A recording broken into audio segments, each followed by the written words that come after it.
y vamos a estar repasando, viendo lo que vimos en la clase anterior. Anteriormente estuvimos viendo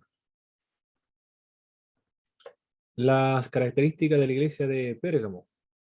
Esta iglesia de Pérgamo se destacaba por ser fiel a pesar del lugar donde vivía, no ha renegado de la fe, tiene características negativas, una de ellas que tolera la herejía. La exhortación que se le hace a esta iglesia de Pérgamo es que se arrepienta por haber tolerado la herejía. Y la advertencia que Dios le da a la iglesia de Pérgamo es: peleará contra los herejes. En esta iglesia en Pérgamo vemos la responsabilidad de la iglesia de protegerse, de limpiarse de las doctrinas heréticas que se permea o se introduce en las congregaciones cristianas. La actitud de esta iglesia de Pérgamo es tolerar la herejía. Y esa característica de la tolerancia contra la herejía es reprochable, reprobable de parte de Dios. Y le manda a Dios a Pérgamo que se arrepienta de esta tolerancia a la herejía. Hay una promesa a la iglesia de Pérgamo: le dará de comer del maná escondido, una piedra blanca con un nuevo nombre. También, ¿qué más le dice? Bueno, después viene otra iglesia, que es la iglesia de Tiatira. Las obras de esta iglesia son buenas, son obras abundantes, de amor, de fe, de servicio, de perseverancia. Tiene características negativas. La iglesia de Tiatira tolera una supuesta profetisa. La iglesia de Pérgamo y la de Tiatira tienen el mismo problema, de tolerar una iglesia a los herejes, y acá tolera a una supuesta profetisa. Dios le promete a la iglesia de Tiatira que no le impondrá ninguna otra carga. Se les dará autoridad sobre las otras naciones, se le dará también la estrella de la mañana. La exhortación que Dios le plantea a la iglesia de Tiatira es que retengan con firmeza lo que el Señor le dio hasta su venida. Después estuvimos trabajando con la iglesia de Sardis. Tiene también características negativas y positivas. Y luego hay una exhortación, una promesa. La característica negativa de la iglesia de Tiatira es que está muerta. Sus obras no son perfectas. Pero hay algunas características positivas, que algunos no se han manchado. La promesa que Dios le da a la iglesia de Sardis: los que sean dignos andarán con el Señor. Al vencedor le vestirán de blanco, no se borrará su nombre del libro de la vida, confesarán su nombre delante de Dios y también delante de los ángeles. Eso es lo que estuvimos viendo en la clase anterior con esta iglesia de Pérgamo, de Tiatira y también la iglesia de Sardis. Muy bien, ahora vamos a escuchar la disertación de la hermana Danei, que corresponde hoy día. El tema, por Samuel Pagán también. Muy bien. Estos son los autores con los cuales están trabajando.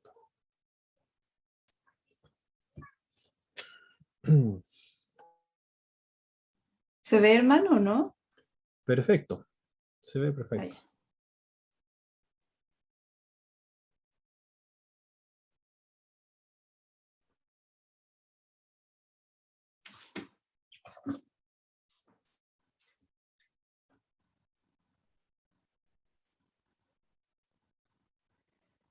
Buenas noches, hermanos. En esta jornada estaré hablando del contenido y estructura del libro de Apocalipsis del autor Samuel Pagán, del capítulo 2.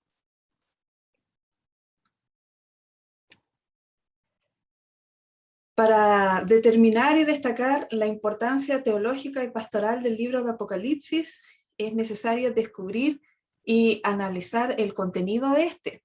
La identificación de una estructura literaria y temática que contribuye a una comprensión adecuada de la obra es una tarea necesaria y muy importante.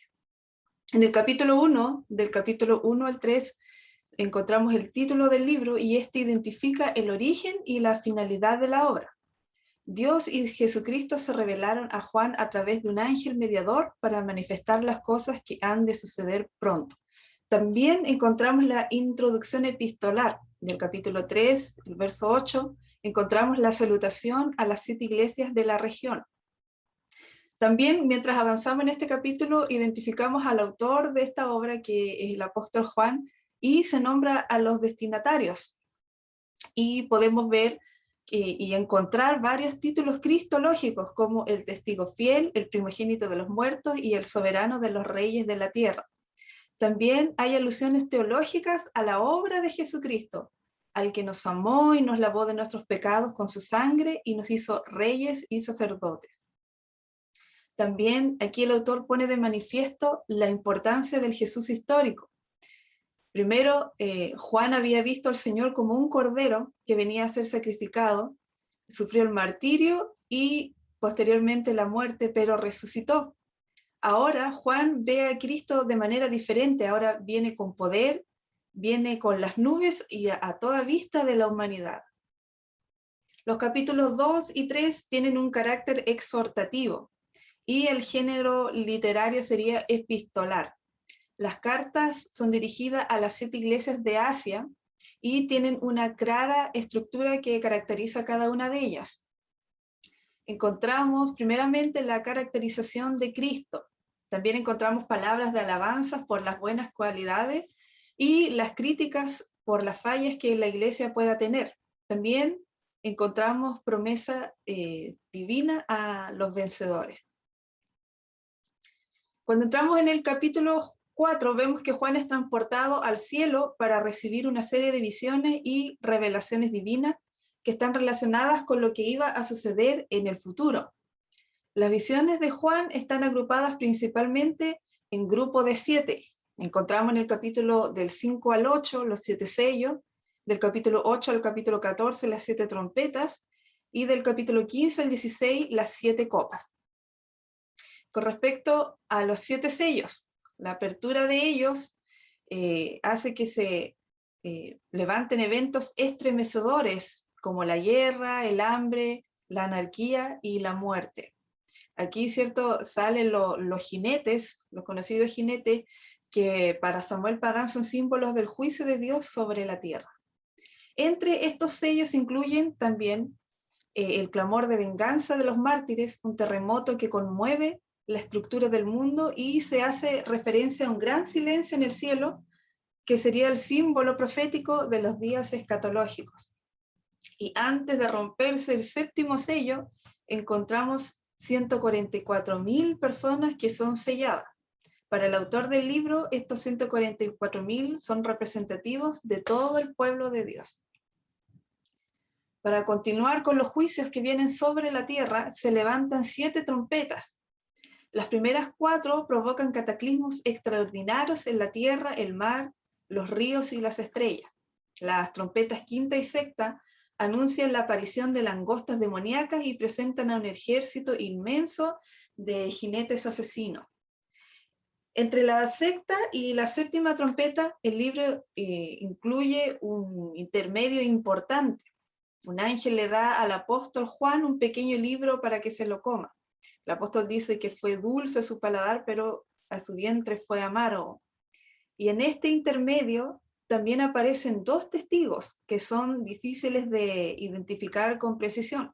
Por las características, algunos pueden ver a Zorobabel y Josué, pero a veces parece aludir a Moisés y a Elías, pero no se puede identificar con precisión, como decía.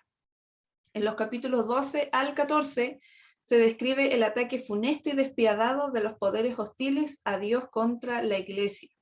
Y aquí emerge, y en este libro de Apocalipsis encontramos al dragón. Y este dragón realiza ciertas actividades, como por ejemplo, trata de devorar al Mesías, persigue a la mujer que estaba con dolores de parto. También dirige su ataque contra el resto de la descendencia de la mujer y utiliza como instrumentos suyos a la bestia del mar, que es el anticristo, y a la bestia de la tierra, que es el falso profeta. La segunda bestia blasfema contra Dios y seduce a los santos para que adoren al dragón. Sin embargo, los 144.000 sellados se encuentran protegidos por el Señor. En los capítulos 15 y 16 se describe la visión de 7 ángeles que derraman sobre el mundo las copas llenas del vino de la ira del Señor. En el capítulo 16, verso 2, encontramos que la ira de Dios llega a la tierra, en el verso 3 al mar, en el verso 4 a los ríos y manantiales, en el verso 8 toca el sol, en el verso 10 causa oscuridad y en el verso 12 desata una invasión. Finalmente hay relámpagos, voces, truenos y el terremoto más violento que haya sufrido la humanidad. Las copas de ira y los cataclismos indican que ya se comenzaron los juicios de Dios contra la ciudad de Babilonia. Babilonia aquí es símbolo del Imperio Romano y además representa los poderes humanos que se contraponen contra Dios. En Babilonia residía el poder para herir, para destruir, para matar a quienes no aceptaban las políticas oficiales del Estado. Posteriormente, Juan contempla y disfruta la destrucción total de esta ciudad, lo que para el autor del libro sería la caída del gran imperio romano. En el capítulo 19, la última sección del libro, describe el retorno de Cristo y la consumación de los tiempos. Cristo hace su aparición sobre un caballo blanco y en una gran batalla escatológica triunfa sobre la bestia y los reyes de la tierra. Satanás es atado por 1000 años y la muerte y el Hades fueron lanzados al lago de fuego. Mientras las fuerzas del mal son destruidas, los mártires son resucitados y participan en el reinado de Cristo por 1000 años. Pero pasados estos 1000 años, Satanás es liberado por un breve tiempo para congregar a los pueblos de la tierra a fin de luchar contra los fieles. Sin embargo, es aniquilado por fuego que desciende del cielo y finalmente es arrojado al lago de fuego. Después que han sido eliminados todos los poderes impíos, viene la resurrección de los muertos y el juicio universal. En el capítulo 21 vemos que Juan ya contempla un nuevo cielo, una nueva tierra, y la nueva Jerusalén desciende del cielo de Dios. El libro concluye con una gran afirmación cristológica. Ciertamente vengo en breve. Amén. Ven, Señor Jesús. Con respecto a la historia de la interpretación, se pueden distinguir 4 formas diferentes y básicas en las cuales el libro de Apocalipsis ha sido interpretado. La primera sería la escuela ahistórica, poética, espiritual o más conocida como idealista. Esta escuela interpreta al libro de Apocalipsis de la siguiente forma. El autor presenta una serie de verdades eternas que no están dirigidas a ningún momento específico de la historia. Para ellos, la obra es el conflicto eterno de los poderes cósmicos entre el reino de Dios y el mal satánico. Y la bestia representa el poder y las fuerzas del mal que surgen siempre para oprimir a los creyentes. Las debilidades de esta escuela serían que no toman en consideración las realidades históricas que sirvieron de referencia a la escritura de este libro. También reduce el mensaje apocalíptico a generalidades, porque pasa por alto la importancia de la situación concreta que vivían Juan y las iglesias de Asia. Y no toma en consideración el dolor real de los creyentes, ni destaca la capacidad que tiene el Señor de intervenir realmente en las situaciones concretas. El valor de esta escuela radica en que descubre algunas enseñanzas eternas del libro, por ejemplo, las luchas eternas del bien contra las fuerzas del mal. La escuela histórica. Esta escuela interpreta el libro como una profecía simbólica de toda la historia de la Iglesia, hasta la segunda venida de Cristo y el fin de los tiempos. El mensaje en las iglesias está dirigido a las comunidades de Asia, pero el resto del libro se refiere a la historia de la humanidad. Los que siguen esta escuela interpretativa se ven a sí mismos en la época final de los tiempos, pero esta escuela también tiene debilidades. La interpretación que se presenta de la historia toma en consideración únicamente las realidades del continente europeo, ya que esta escuela salió de Europa, solamente se enfoca en la historia de ese continente, es muy eurocentrista. Hay que esperar siglos también para comprender adecuadamente el libro, y cada generación de intérpretes invalida las comprensiones previas de la obra. Esta escuela permite al lector descubrir alguna importancia del mensaje de Apocalipsis para su época. En eso radica su valor. Se afirma que la historia está en las manos del Señor. La escuela futurista, dispensacionalista o mileniarista interpreta Apocalipsis como una profecía de hechos futuros, que son descritos en forma simbólica. Las 7 iglesias representarían 7 periodos de la historia eclesiástica, desde la iglesia apostólica hasta los últimos días. Los capítulos 4 al 22 predicen lo que sucederá en los últimos días de la historia humana. Y la bestia para ellos del capítulo 13 es un poder político que aún no ha llegado. Sus debilidades son que es reduccionista, confina la profecía bíblica únicamente a la predicción y al vaticinio. También le niega al libro su contribución histórica inmediata a los lectores originales de la revelación de Juan. La historia humana se divide en 7 grandes periodos, pero fijar exactamente cada uno de estos periodos sería difícil, porque cada una depende de la época en la que esté ubicado el intérprete. Y por último, la escuela preterista o crítica. Es una obra teológica escrita para consolar y edificar a los creyentes en épocas de crisis, dicen ellos que es el libro de Apocalipsis.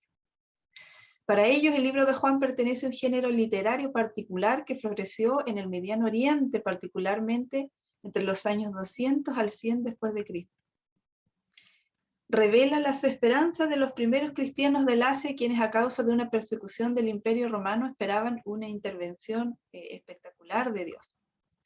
Para esta escuela, la bestia del capítulo 13 sería el Imperio Romano y el falso profeta representaría a los sacerdotes que promovían la adoración al emperador.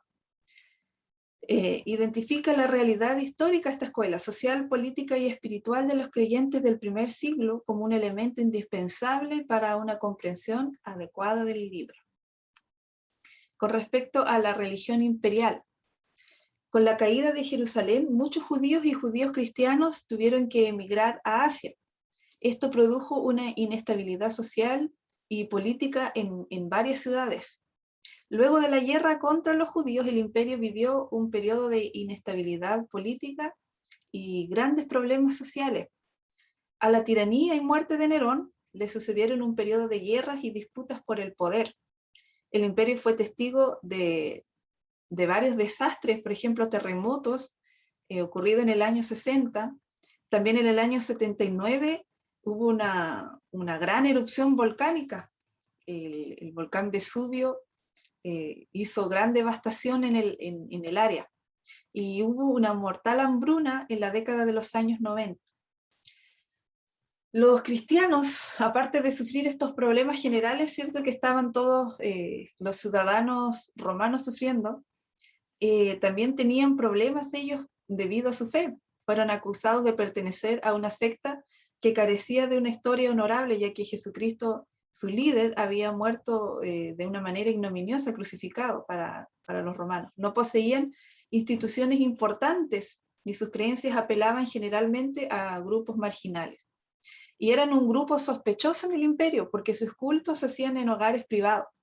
Eran acusados de canibalismo y de celebrar orgías y fiestas de amor. Y eran llamados ateos porque no aceptaban al emperador como Dios. La ideología de Roma de culto al emperador era un problema teológico, misionero y existencial de grandes proporciones, porque atentaba de forma directa, hostil y desafiante al señorío de Cristo. Pero en todo esto podemos ver que el libro de Apocalipsis se escribió para proclamar que Jesucristo es el Señor. Aunque los cristianos se sentían agobiados por la religión imperial, el libro de Apocalipsis les recuerda a ellos que su Señor tiene todo el poder, es soberano y tiene el control de la historia, y solo Él es Dios. Las opciones que tenían los creyentes frente a este dilema: ¿qué debían hacer? ¿Adorar o no adorar al emperador? Tenían 6 opciones. La primera era dejar la fe y renegar de Cristo. Ante la amenaza del imperio, algunos dejaban a Cristo y se humillaban a la bestia. Juan no tiene palabra de encomio para los apóstatas. Otra opción sería mentir y disimular que se adoraba al emperador, porque para algunos los romanos no entendían la naturaleza de la fe y no era la voluntad de Dios morir por la falta de entendimiento. A esto Juan los llama mentirosos. Otra opción sería luchar, pero una lucha armada contra un imperio tan grande y poderoso tenía pocas posibilidades de triunfar. Juan rechazó esta opción en favor de la resistencia pacífica. Una cuarta opción sería cambiar la ley y eliminar la ideología de la adoración. Pero hay que recordar que el sistema político de Roma no era igual al sistema que nosotros tenemos hoy en día. Además, los creyentes representaban un sector social oprimido y marginado. Otra opción que algunos podrían tomar sería ser tolerantes y diplomáticos. Los creyentes pueden descubrir los elementos básicos de la fe cristiana y unirlos a las de la religión y cultura imperial, decían algunos. La teología cristiana no debe ofender a otras religiones. Hay que ser tolerante, como dicen. Pero quedaba una opción, la opción más difícil, pero la opción que demostraba la fidelidad, y era la muerte. Ante la maldad intrínseca del imperio y de su religión, los creyentes tienen la opción de ser fieles hasta la muerte.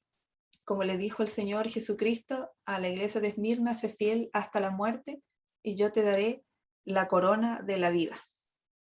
Las debilidades del libro, las debilidades podría ser que el autor presenta una marcada preferencia por una escuela de interpretación en particular. Es bueno que los autores a veces digan su línea de pensamiento, porque a nosotros nos facilita, ¿cierto?, la comprensión del pensamiento que se va a ir desarrollando en el texto. Pero cuando es muy marcado, y se nota mucho la preferencia por uno, a veces a uno le causa dudas como lector acerca de la objetividad del tema que se va a tratar. Pero también las fortalezas que tiene este libro es que, a diferencia de otros libros que estudian la obra de Apocalipsis, por ejemplo, por capítulos, Samuel Pagán lo hace por contenido. Porque cuando analizamos por capítulos a veces tendemos a cortar los temas y no los relacionamos entre sí. Pero cuando leía este capítulo con Samuel Pagán, se analiza la historia de una manera más completa y no se ven los acontecimientos como algo aislado, sino como algo que va unido. Y eso, como él decía, ayuda mucho a entender el panorama general y a entender la interpretación, para interpretar mejor el libro de Apocalipsis. Este libro me ayudó en mi ministerio de la siguiente manera. Me ayudó a discernir los problemas de la época, porque no había pensado en los problemas generales que los cristianos habían atravesado en ese tiempo, ya que Samuel Pagán, por lo que pude observar, se inclina más por la escuela preterista, estudió bastante y le dio bastante importancia a la historia en ese tiempo.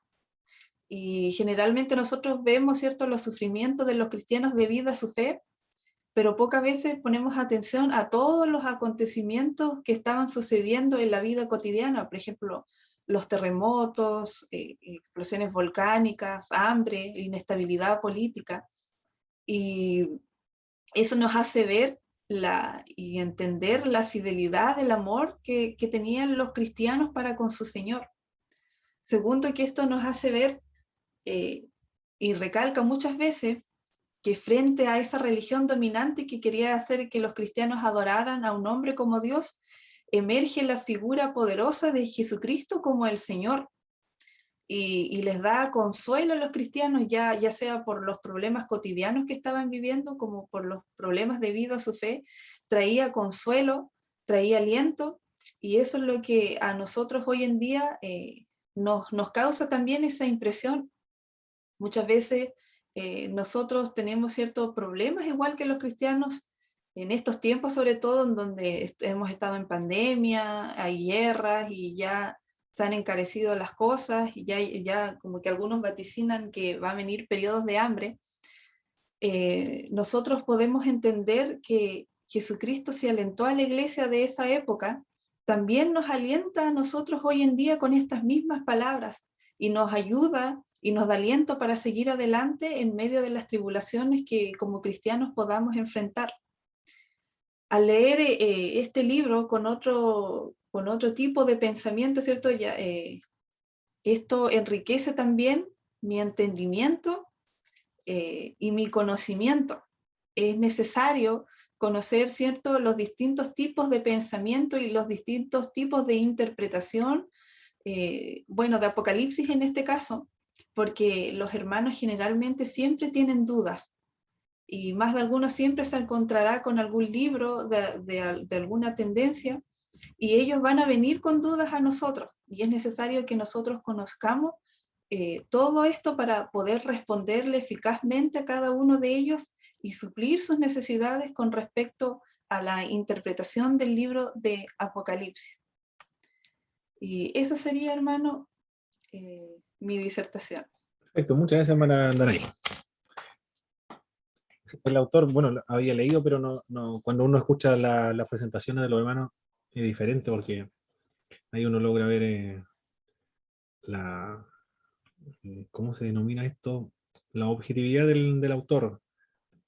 A la idealista, a la futurista, dispensacionalista y milenarista le encuentran debilidades, pero con excepción del punto de vista de él. Sí, Él no tiene la posición del preterismo, no tiene ninguna debilidad. Ah, muy sí, bien. eso me había dado cuenta y cuando uno lee la escuela futurista es todo malo, no hay nada bueno en ella. Y la escuela preterista no hay ninguna debilidad, no hay falta. Exactamente. Entonces, eso Y se causaba, ocurre con Pagana. Pero también ocurre con otro, con Evis Carballosa, la posición dispensacionalista, también encuentra todo malo del otro, de preterista. Y no hay ninguna debilidad en la escuela dispensacionalista para Evis Carballosa. Bien. Así es, esas son las posiciones teológicas y escatológicas, hermanos. Muy bien. Perfecto, entonces vamos a trabajar aquí. Aquí esto todavía no se logra ver, tengo que compartir la pantalla.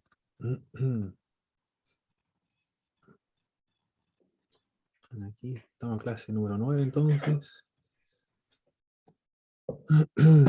Muy bien, vamos a continuar observando. Observando las iglesias de Apocalipsis.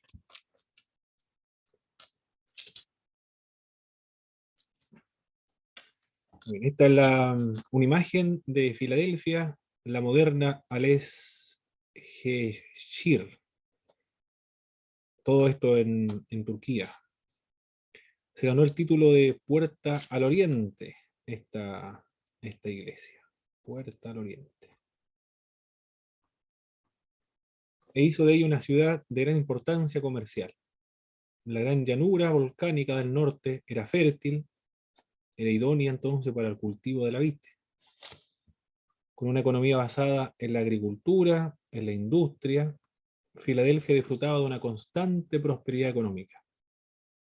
Su inconveniente principal era su propensión a los terremotos.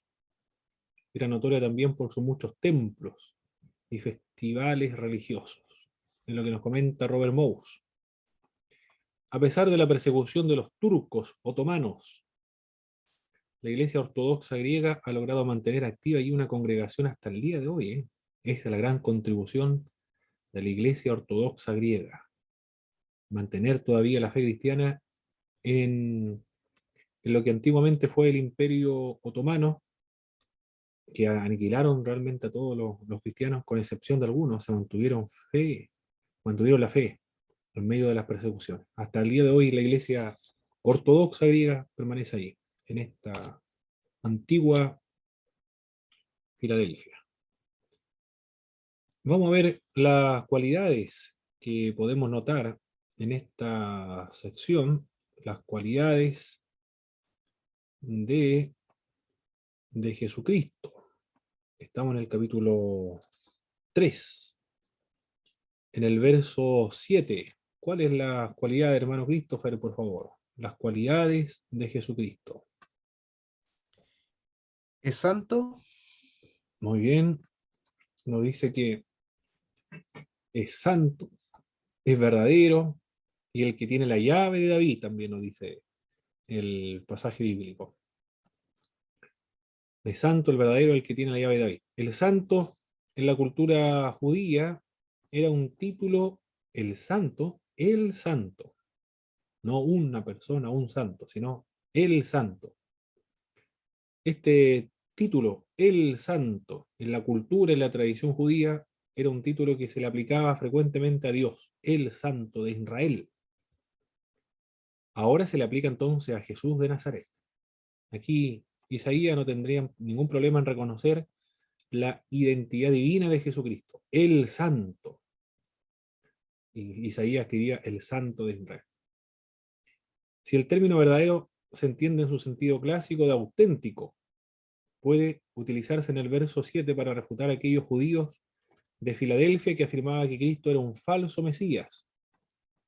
En contraste con los judíos de Filadelfia que decían que Jesús no era el Mesías, entonces tiene sentido este título que se le aplica aquí a Jesús.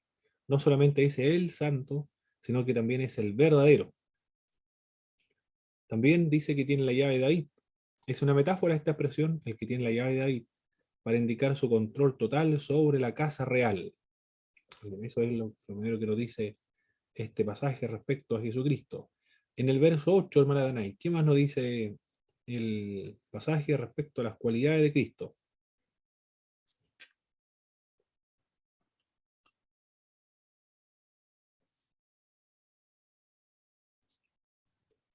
Conoce todo lo que hace la iglesia. Muy bien, conoce a su iglesia. Perfecto, eso lo dice en el verso 8, yo conozco tus obras. He aquí he puesto delante de ti una puerta abierta, la cual nadie puede cerrar, porque aunque tienes poca fuerza, has guardado mi palabra. No has negado mi nombre. Muy bien.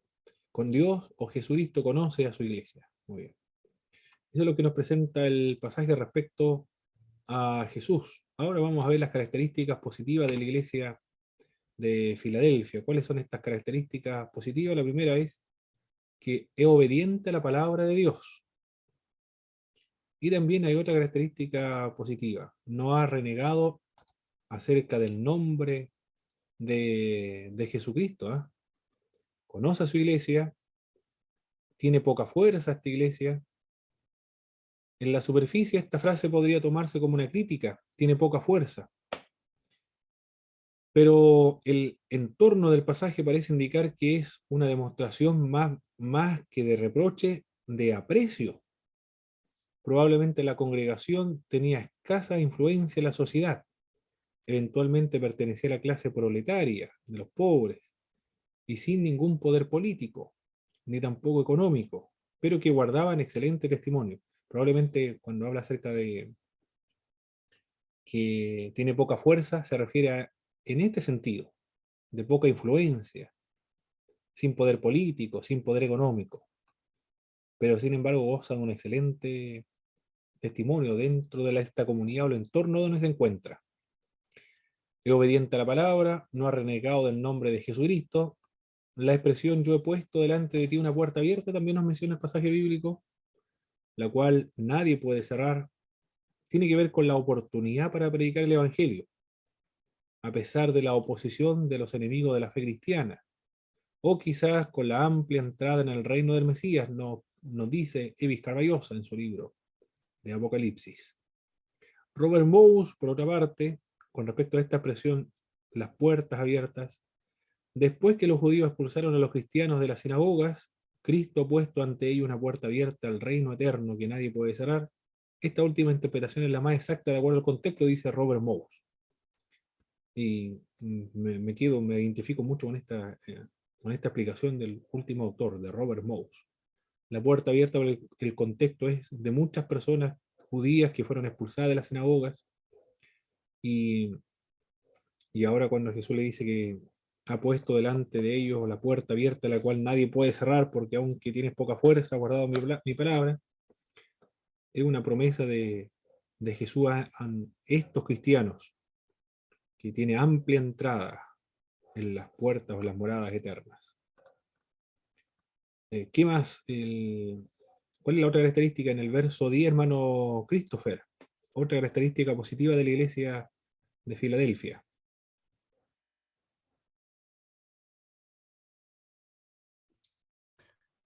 Eh, Él dice, ya que has guardado mi mandato de ser constante, yo por mi parte te guardaré de la hora de tentación que vendrá sobre el mundo entero para poner a prueba a los que viven en la tierra.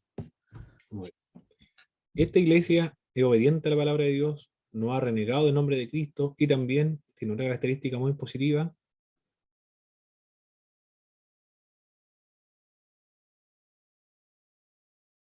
¿Cuál es esa característica positiva? Ha sido constante, ha sido persistente, ha permanecido a pesar de los obstáculos en la cual vive. Acá la característica negativa, esto lo vamos a dejar entre paréntesis, ya lo expliqué ya, tiene poca fuerza. No sé si esta iglesia tiene poca fuerza, es un reproche o más bien es un aliento a esta congregación. Ahí lo dejamos entre paréntesis, ese punto, entre comillas. Si clasificar esta característica, tiene poca fuerza, característica positiva o más bien de aliento de parte del Señor a la congregación. Los judíos son los judaizantes. En el verso 9 nos dice, aquí yo entrego de la sinagoga de Satanás a los que se dicen ser judíos no lo son, sino que mienten. Y aquí yo los haré que vengan y se postren a tus pies y reconozcan que yo te he amado. ¿Quiénes son estos judíos? Los judaizantes, que perseguían a los cristianos. Recordar que los verdaderos judíos son en el sentido espiritual a estas alturas, en el Nuevo Testamento. Son los que han sido circuncidados por el Espíritu de Dios en el corazón, aquellos que tienen la fe de Abraham. A la iglesia de Filadelfia, que se le exhorta, en el verso 11, se le exhorta a que aferrarse a lo que ya tiene. Aquí yo vengo pronto, retén lo que tienes para que ninguno tome tu corona. Y también en el verso 9, la otra exhortación que se le... A ver, aquí vamos a ver la otra parte. Ahí bien, aparece todavía. Se demora un poco. Ahí sí. Sus enemigos reconocerán que Cristo ama a su iglesia. En el verso 9 ya lo vimos ya, esta parte. Será guardada de la hora de la prueba también, o de la tentación que vendrá sobre el mundo. Serán liberados de parte de sus enemigos. ¿Qué más? Otra promesa. En el verso 12, hermana Danay, ¿cuál es la otra promesa que le hace o le plantea Jesús a esta iglesia? Que a los que salgan vencedores los hará columnas en el templo del Señor. Perfecto. Le hará columna en el templo de Dios entonces. El vencedor será columna en el templo de Dios, se grabará el nombre de Dios en él, de la nueva Jerusalén, y se le dará un nombre nuevo. Todo eso dice el verso 12, y nunca más saldrá de allí. Eso es lo que le promete, ¿eh? A una ciudad que había experimentado devastadores terremotos, que había obligado a sus habitantes a huir al campo para vivir allí un tiempo, la promesa de permanecer dentro de la Nueva Jerusalén habría tenido un significado muy especial, ¿eh? Por eso los datos históricos, arqueológicos, de que constantemente tenían terremotos, por lo tanto tenían que huir de las ciudades para que no le cayera una piedra encima, o no le cayera un templo encima. Entonces tenían que huir a los montes donde no había ningún peligro. Entonces cuando le dice que te haré columna del templo de Dios, nunca más saldrá de ahí, tiene un significado para ellos, algo que no lo tiene para nosotros. Esas son las promesas para la iglesia de Filadelfia. Tenemos otra imagen acá. Esta es las ruinas de la Odisea. Y esta ciudad o este pueblo se conoce como la moderna Esquizar, la antigua fortaleza. En la época romana la Odisea se convirtió en la ciudad más rica de Frigia. ¿Cuál era lo que destacaba los terrenos de esta ciudad? El fértil terreno del Valle del Lico ofrecía buenos pastos para las ovejas. Era fértil para los pastos entonces. Había prosperidad agropecuaria y comercial. Atrajo a la Odisea la industria bancaria. La indicación más sorprendente de la riqueza de la ciudad es que tras el devastador terremoto que ocurrió el año 60 después de Jesucristo, es decir, un poco antes de que se escribiera, 30 años antes de que se escribiera el Apocalipsis, la ciudad fue reconstruida sin ninguna ayuda económica de Roma, es decir, tenían harto recurso económico para levantarse luego de un terremoto. También era una de las ciudades conocidas por su medicina. De ahí se exportaba la medicina. Dos de las más famosas medicinas del lugar eran un ungüento elaborado a partir de especies de nardo para los ojos, los oídos, y un colirio de polvo frigio elaborado con aceite. Es decir, las medicinas más importantes se desarrollaban ahí. El problema que tenía la ciudad era la carencia de una fuente adecuada y suficiente para abastecerse de agua. Esos son los problemas de esta ciudad. A unos 4 kilómetros de esta ciudad, de la Odisea, al norte estaba situada la ciudad de Hierápolis. Y esta ciudad de Hierápolis era famosa por sus aguas termales, que brotaban de unos manantiales situados dentro de los límites urbanos, frente a la Odisea. Aguas calientes o termales entonces, el agua salía hirviendo de esa parte de ahí, del territorio. En su recorrido por la meseta, el agua saturada de minerales perdía el calor de forma gradual y se volvía tibia antes de precipitarse en una cascada. Por lo tanto, el agua que pasaba ahí, en la Odisea, era un agua tibia, pero que arrastraba con todos los minerales por el camino. ¿Qué minerales arrastraba por el camino? Cal, azufre, alumbre, repugnante. Por lo tanto, el agua que pasaba por ahí era un agua que no se podía beber porque era con azufre, con cal, era algo con alumbre, algo muy repugnante. Por eso que el Señor le dice que está a punto de vomitarlo de su boca, porque ellos sabían que era lo que producía esa agua de esa parte. Era un agua tibia entonces, mezclada con todos los minerales que salía de Hierápolis, aguas termales. De acuerdo a esos datos del contexto geográfico donde se encontraba la ciudad de la Odisea, ya nos da algunas señales para poder interpretar correctamente o adecuadamente o entender algunos pasajes, algunas referencias a esta iglesia de la Odisea. ¿Cuáles son las cualidades de Cristo? Todavía seguimos en el capítulo 13, verso del 14 al verso 22. En el verso 14, hermano Christopher, por favor. Cristo es el amén, el testigo fiel y veraz, el soberano de la creación. Y de todas las cualidades de Jesús. ¿Eh? ¿Cómo se revela el Señor? O se autorrevela la iglesia de la Odisea. Se autorrevela Juan. Es el testigo fiel, el veraz, el soberano de la creación de Dios. Conoce también a su iglesia.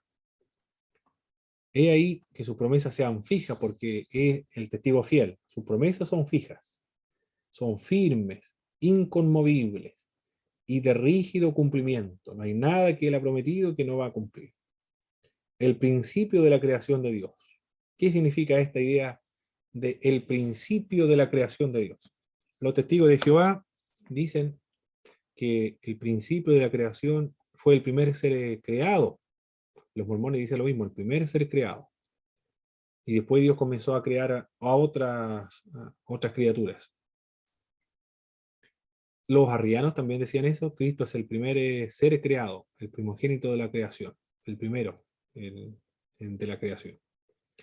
Pero este primogénito de la creación, o el primero de la creación, no tiene que ver con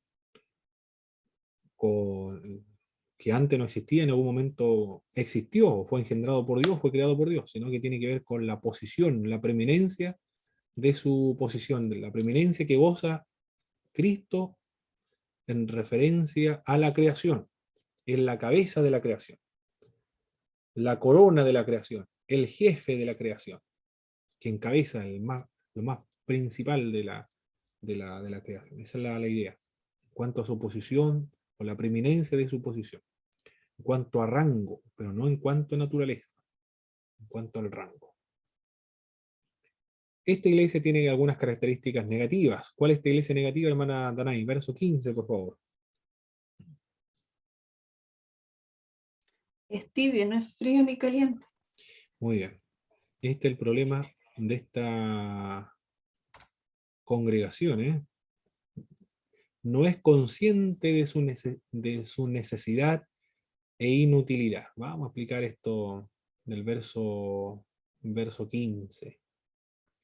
El cristianismo, ¿cómo se entiende esto de que es tibio?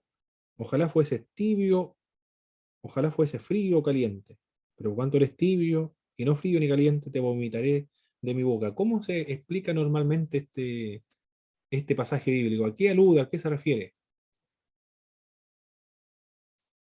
Esta cualidad de la iglesia, se está empleando una metáfora, pero ¿qué quiere describir con esta idea de que es tibio?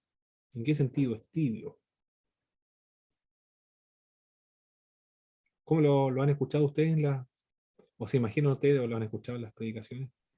Lo que he escuchado, hermano, es con respecto a las convicciones. Realmente lo he escuchado de esa manera, como que no tenían una convicción sincera o generalmente estaban como se dicen, con un pie en el Evangelio y el otro en el mundo. Es lo que comúnmente he oído acerca de ese versículo. Muy bien. Muy bien, de las convicciones, ¿eh? Y según ese método de interpretación o esa explicación que se ha dado, siguiendo esa lógica, entonces lo que Dios le estaría pidiendo es que ojalá fuese frío, es decir, ojalá estuviese totalmente fuera de la iglesia, o, o caliente, estuvieses totalmente fervoroso, completamente en la iglesia, siguiendo esa lógica. Así tendríamos que interpretar las otras porciones entonces. O también se ha interpretado con respecto al fervor espiritual. Prefiero que seas totalmente frío en cuanto a lo espiritual, pero tibio espiritualmente. Estoy por vomitar la boca. Sí, más o menos lo he escuchado, ¿eh? El cristianismo de la Odisea era como esa agua que provenía de Hierápolis. Recuerda, el agua que provenía de Hierápolis era agua termal, pero que cuando pasaba por cerca de la Odisea era un agua que traía cal, azufre, y ¿qué más traía? Alumbre. Era algo asqueroso, entonces algo que no se podía beber. La descripción de caliente, tibio, frío no debe interpretarse como descripciones del grado de fervor espiritual de la iglesia. No tiene que ver con el grado del fervor espiritual de la iglesia. El contraste sería entre las aguas termales de Hierápolis, que tenían propiedades medicinales, porque se supone que las termas sirven para calmar algunos dolores también, para relajar a la gente. Tenía propiedades medicinales entonces las aguas de Hierápolis. Y una comparación con las aguas frías y puras de Colosas. Es decir, hay otro lugar en Colosas donde hay agua tibia, hay agua fría, pero esas aguas son puras, se pueden beber. En cambio, las aguas que pasan por la Odisea es un agua que no se puede beber porque están imbebibles. Esa es la comparación. Prefiero que seas como las aguas de Hierápolis o prefiero que seas como las aguas de Colosas, porque las aguas de Hierápolis tienen propiedades medicinales, sirven para algo. Las aguas que están en Colosas sirven para algo, para beber. Pero las aguas que pasan aquí en la Odisea no sirven para nada. No se puede hacer nada con esa agua. Eso es lo que le está diciendo el Señor a la iglesia de la Odisea. Es una iglesia inútil. Ojalá fueses útil, le dice el Señor. Como las aguas de Hierápolis, que son calientes, sirven para la medicina, o las otras aguas frías, que sirven para beber. Pero así como está tibia, no sirve para nada, no se puede hacer nada con esa agua tibia. La iglesia de la Odisea no estaba ofreciendo ni refrigerio para los espiritualmente cansados, ni sanidad para los espíritus enfermos. Era completamente ineficaz entonces, y por ello desagradable para su Señor. La iglesia no está siendo reprendida por su temperatura espiritual, sino por la esterilidad de sus obras. Es una iglesia inútil, una iglesia estéril, es una iglesia inservible, no sirve para la tarea que el Señor le ha encomendado, para el servicio que el Señor le ha encomendado. La iglesia de la Odisea es como las iglesias liberales. Las iglesias liberales, hay uno joven, puede ser una joven o un joven, va a conversar con el pastor y le dice que está enamorado de otra joven, la niña o el otro joven, y si quieren casar. ¿Qué consejo le da el pastor? Cásese, no tenga problema. Hay una señora que está desconforme en su matrimonio, le dice que quiere tener amantes y quiere abandonar a su esposo. ¿Qué le va a aconsejar el pastor liberal? Abandone a su esposo, márchese, no tenga ningún problema. Y así, aceptan la eutanasia, aceptan el aborto, aceptan la infidelidad, la homosexualidad, aceptan todos estos tipos de pecados. Cualquier pecado, porque son liberales estas congregaciones. Cuando van a enterrar un muerto, el pastor, que es liberal, puede llevar su Biblia y lleva también el ritual, puede cantar incluso un himno, ora también por el muerto, de acuerdo a lo que aparece en el ritual, pero el pastor no cree en la resurrección de los muertos, no cree que Cristo resucitó de los muertos, no cree que sea el Hijo de Dios, no cree en lo que canta, no cree en lo que predican, no cree en lo que está en la Biblia, no cree que hay resurrección de muertos.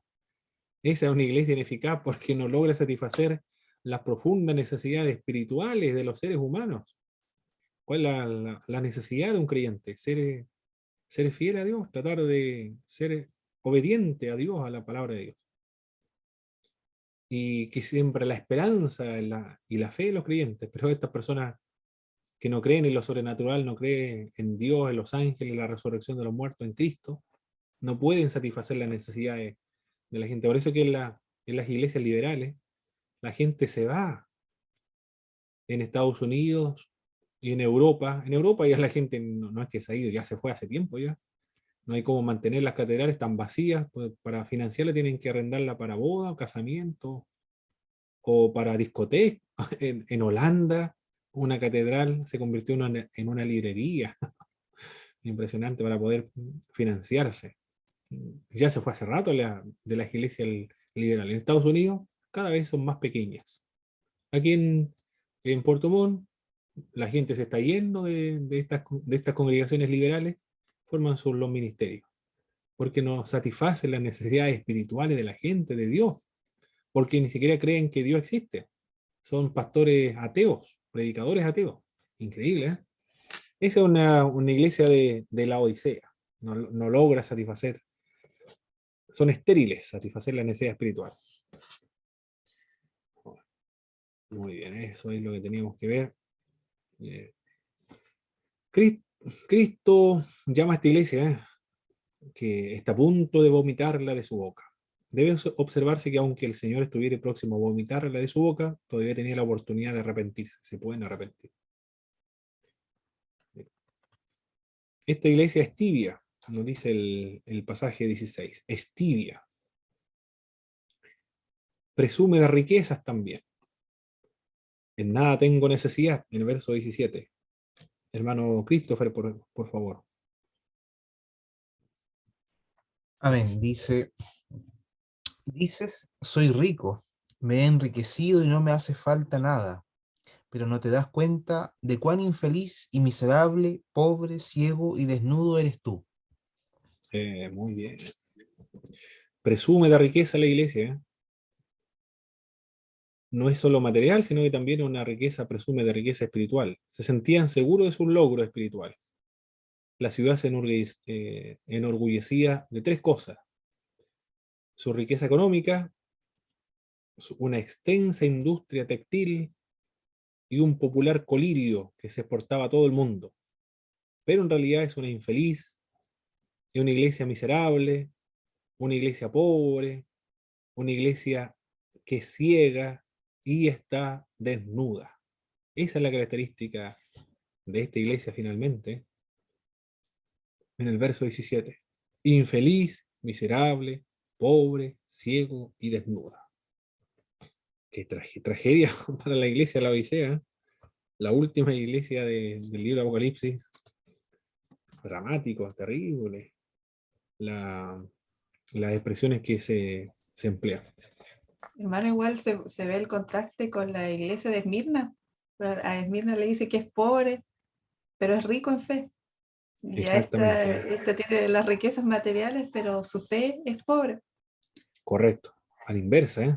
Por eso esta doctrina de la prosperidad debería considerar estos textos bíblicos, la iglesia de la Odisea con la iglesia de Esmirna, debería considerarla para reevaluar la doctrina de la prosperidad, para corregirla, para no conseguir con estas doctrinas tan pervertidas y erradas que distorsionan la fe realmente.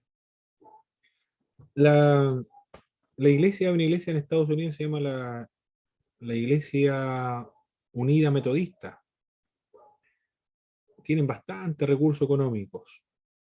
Se dividió un grupo que eran los conservadores de esta iglesia y fundaron la Iglesia Metodista Global o la Iglesia Global Metodista.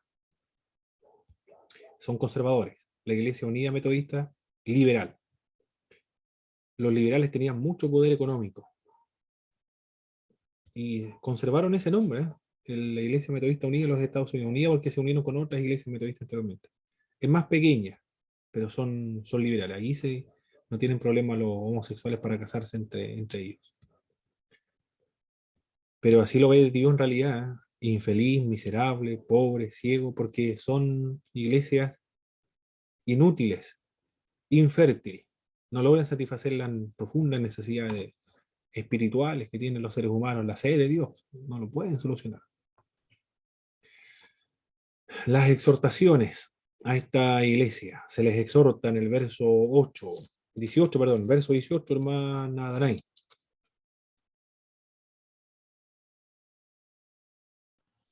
¿Lo leo, hermano? Por favor, sí, 18? verso 18. Así que te aconsejo que de mí compres oro, un oro purificado por fuego, y entonces serás rico. Compra también ropas blancas de mí, así no tendrás vergüenza por tu desnudez, y compra ungüento para tus ojos, para que así puedas ver. Muy bien. Emplea como una ironía, ¿eh? Ellos que se destacan por la venta y la exportación de colirio, de un cuento. Acá le está diciendo que, que compre, que tome de él, unge tus ojos con colirio para que veas. Muy bien. Ahí le está diciendo entonces, compre del Señor oro refinado, ropas blancas y colirio, para que pueda ver. En el verso 19, hermano Christopher, la otra exhortación a esta iglesia,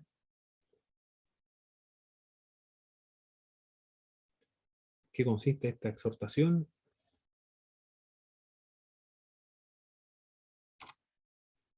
En el verso 19, acá dice, yo reprendo y castigo a todos los que amo, sé pues celoso y arrepiéntete. Y le hace un llamado al arrepentimiento, como los profetas del Antiguo Testamento. Una y otra vez describían la situación de pecado que se encontraba el pueblo de Dios y después hacía un llamado al arrepentimiento. Acá también. Sé fervorosa y arrepienten entonces. Hay una advertencia a esta iglesia, hay exhortaciones, advertencias y también hay promesas. En el verso 16, hermana Danay, hay que leer el texto bíblico y después responder la pregunta, ¿en qué consiste esta exhortación?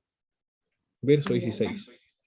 16. Pero ya que eres tibio, ni frío, ni caliente, te escupiré de mi boca. Muy bien, te escupiré o te vomitaré de mi boca. Esa es la advertencia que Dios le da a esta congregación. También en el verso 19 dice que el Señor reprende y disciplina a todos a los que ama. Yo reprendo y castigo a todos los que amo. Sé pues celoso y arrepiéntete. Las promesas que el Señor le hace a esta congregación en el verso 20 Y aquí yo estoy a la puerta y llamo, si alguno oye mi voz y abre la puerta, entraré a él y cenaré con él y él conmigo.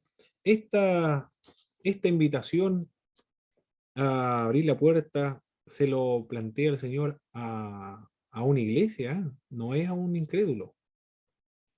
Y se toma normalmente este texto bíblico, nosotros siempre lo utilizamos, yo igual lo predico en la calle. Pero el contexto del verso 20 es a una iglesia, la exhortación. El que oye mi voz y abre la puerta, entraré a él y cenaré con él y él cenará conmigo.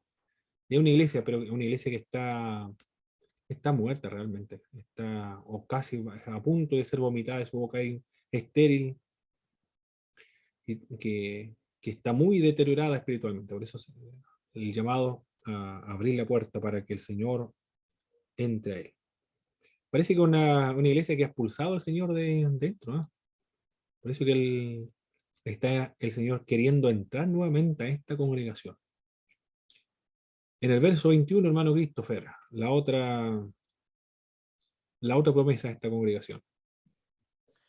Tendrá el derecho de sentarse con el Señor en el trono.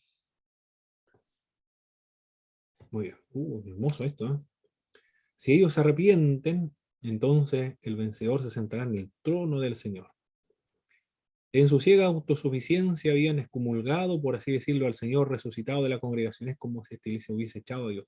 Cristo pide permiso a esta congregación para establecer la comunión con Él nuevamente. El vencedor heredará todas las cosas. Eso es lo que encontramos en esta última iglesia. Y después ya comenzamos el capítulo 4 con las imágenes terribles, extraordinarias de las visiones de Juan. Vamos, alcanzamos a ver aquí un repaso de lo que estuvimos viendo.